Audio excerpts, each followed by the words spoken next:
Welcome to our e-learning video on the subject of Bantustans. Bantustans were a system of separate territories for different ethnic groups in South Africa during the Apartheid era. In 1948, the National Party, which was a white supremacist party, came to power in South Africa. They implemented a system of racial segregation and discrimination known as Apartheid. One of the key components of Apartheid was the creation of Bantustans, also known as Homelands.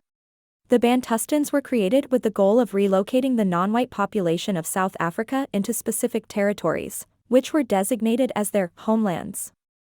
These territories were often underdeveloped and lacked resources, and the residents of these areas were denied citizenship and the right to vote in the larger South African society. The Bantustans were also used as a way to control the non-white population and to limit their political power.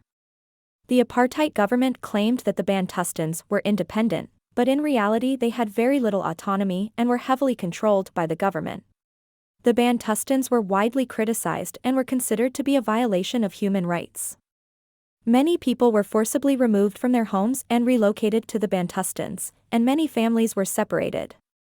In addition, the living conditions in the Bantustans were often poor, with limited access to education, healthcare, and other basic services.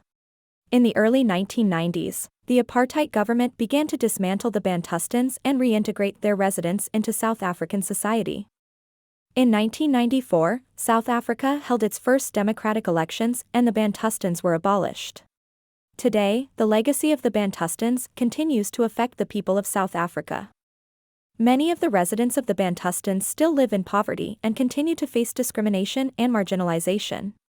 Thank you for watching this e-learning video on the subject of Bantustans. It is important to understand the history of the Bantustans and their impact on South Africa, as it continues to shape the society today.